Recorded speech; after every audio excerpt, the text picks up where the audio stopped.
Okay, very good evening to all and there is a good news for all the social work student.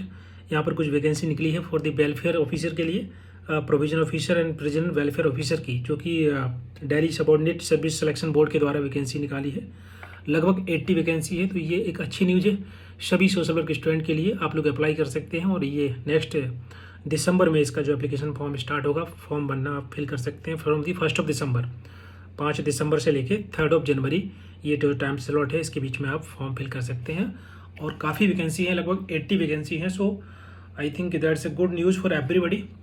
जिनका भी जो लोग तैयारी कर रहे हैं नेट का, साथ साथ इसका एग्जाम दे सकते हैं, क्योंकि पैटर्न एक ही जैसा है। पेपर 2 जो है, जैसे हम लोग पेपर 2 में तैयारी करते हैं, पेपर 1 की तैयारी करते हैं, तो लगभग एक ही जैसा है। कुछ पोर्शन एक्स्ट्रा है, जैसे जीए है, जनरल अवेयरनेस है, तो उसके लिए आप एक्स्ट्रा पढ़ सकते हैं बिकॉज इसमें टाइम मिलेगा। बाकी पेपर 2 का जो हम लोग पढ़ते हैं, सेम पैटर्न वही रहेगा, क्वेश्चन उसी टाइप के रहेंगे। सोशल वर्क की जो हम लोग तैयारी कर रहे हैं नेट की, so this is very good news for everybody and I think everybody should apply. जिनका भी सोशल वर्क है मास्टर्स में, या सोशलॉजी है मास्टर्स में, या फिर क्रिमिनोलॉजी में इन्होंने मास्टर्स किया हुआ है, उन तीनों के लिए ये जो है अप्लाई कर सकते हैं इसमें। बाकी की इसमें अलाइड सब्जेक्ट नहीं है, जैसे कि डेवलपमेंट स्टडी है, रूरल डेवलपमेंट है, आई think they can't apply for this post because specially इसमें लिखा हुआ है social work student, sociology student and the criminology student, so they can apply. और जो वेबसाइट है इसका dssonline.nic.in, इन पे जाकर के आप डायरेक्टली एप्लीकेशन फॉर्म फिल कर सकते हैं, और जो कि 5 दिसंबर से स्टार्ट होगा। सो this is a great news for everybody and so साथ साथ हमारा नेट का तैयारी होगा, उसके साथ साथ आप इसकी भी तैयारी कर सकते हैं। और हो सकता है कि मैं इसके लिए एक नया बैच स्टार्ट करूँ। So anybody if you interested they can join this course. इसके बारे में थोड़ा सा डिटेल में आपको एक्सप्लेन कर देता हूँ। Okay, right. So the education qualification, as I have mentioned, that the master degree in the social work or the sociology or criminology, okay, and experience that is not it's desirable, the 1 year experience, and pay scale बहुत अच्छा है।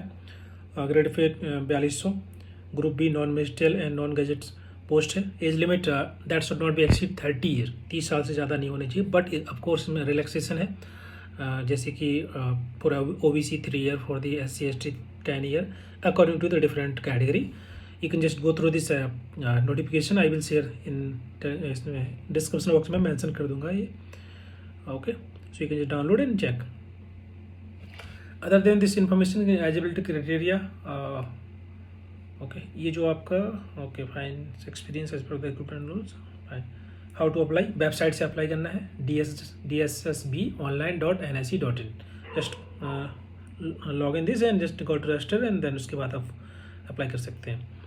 And yes, जो timeline दिया है 10 दिसंबर से लेके 3 जनवरी 2024 तक आप इसको ऑनलाइन सबमिट कर सकते हैं। ऑनलाइन ही सबमिट होगा और इसकी जो है फ़ी है केवल 100 रुपये है। 100 रुपये वो भी अनरिजर्व कैटेगरी के लिए, बाकी महिलाओं के लिए women candidate and candidate from the schedule caste, schedule tribe, PWD, ex serviceman, they are exempted from the fee, मतलब उनका कोई फीस नहीं लगेगा।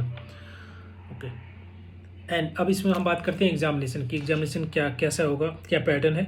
देखो इसमें एक पेपर में, जैसे हमारा पेपर 1 पेपर 2 आता है नेट में, इसी प्रकार से इसमें भी 300 मार्क्स का क्वेश्चन पेपर होगा, जिसमें 100 मार्क्स का आपका पेपर 1 जैसा टाइप का होता है। सेक्शन 1 है इसमें, सेक्शन 1 में आपका जैसे कि रीजनिंग आती है, मैथमेटिक्स आएगा जो हम लोग पढ़ते भी हैं। इसमें हिंदी लैंग्वेज और इंग्लिश लैंग्वेज के भी 20-20 क्वेश्चन होंगे, और GA जनरल अवेयरनेस के भी 20 क्वेश्चन होंगे। बाकी मैथ के 20 होंगे, रीजनिंग के भी 20 होंगे। तो लगभग ऐसे 100 क्वेश्चन आपके सेक्शन 1 में आएंगे, जैसे पेपर 1 में हमारे आते हैं सोशल वर्क में। इसी प्रकार से सेक्शन 2 जो है उसमें सब्जेक्ट वाइज है, जो भी आपके क्वेश्चन है, टोटल 200 मार्क्स के क्वेश्चन है, 200 क्वेश्चन होंगे, हर एक के क्वेश्चन का जो है 1 मार्क्स है। तो जो भी आपका सब्जेक्ट है अकॉर्डिंगली आपके क्वेश्चन आएंगे, सेम पैटर्न जैसे कि हमारे नेट में होता है। ठीक है, ओके। दोनों बाई मतलब जो एग्जामिनेशन में जो पेपर होगा हमारा, that will be bilingual. Okay, mode of selection that will the part of letter, you can just go through and for the. हाँ, एक साथ साथ इसमें जो है जैसे क्राइटेरिया होता है नेट में कि 40% आपके आने चाहिए मिनिमम क्वालिफिकेशन मार्क्स। इसी प्रकार से जनरल कैटेगरी के लिए, EWS के लिए 40% मार्क्स है, and for the OBC, SC/ST, PWD 30%। एक चीज़ इसमें और है कि जो दिल्ली से नहीं है, जैसे मान लीजिए जो OBC कैटेगरी के अंदर है, वो दिल्ली से बिलोंग नहीं करते हैं, तो वो जनरल कैटेगरी में कंसिडर होंगे, उनके लिए रिजर्वेशन नहीं है। तो ध्यान रखना है, OBC for the Delhi category only, जो कि दिल्ली से बिलोंग करते हैं। बाकी सभी SC/ST के लिए है इसमें। ओके, और इसमें क्या हो सकता है? Fine, so this is enough for the act. इसमें जो है ओके, एज कंसेशन मैंने बता दिया था, SC/ST के लिए 5 साल, OBC के लिए 3 ईयर। एंड जो भी अदर स्टेट के हैं, I think they are not eligible for the OBC reservation concession, age concession. Okay, so this is all about this vacancy. And बहुत अच्छी अपॉर्चुनिटी है गाइज, आप लोग ज़रूर इसकी तैयारी करिए। और इसके बाद फिर कोल इंडिया का एग्ज़ाम आएगा, वो भी, तो उसके लिए आप ऑलरेडी तैयार होंगे अगर आप इसके लिए तैयारी कर लेंगे। उसमें थोड़ा और एक्स्ट्रा एफर्ट दे करके कहीं ना कहीं आपका हो जाएगा, जैसे welfare officer, provision officer, present welfare officer इसमें। Okay, so this is the great opportunity for everybody those who completed masters in social work और सोशोलॉजी और क्रिमिनोलॉजी। तो नेट के एग्ज़ाम के साथ साथ आप इसकी तैयारी कर सकते हैं। एंड आई होप कि मे बी कोशिश करूँगा इसका भी एक नया बैच स्टार्ट हो, तो I will update in YouTube channel, in Instagram. Okay, thank you so much guys.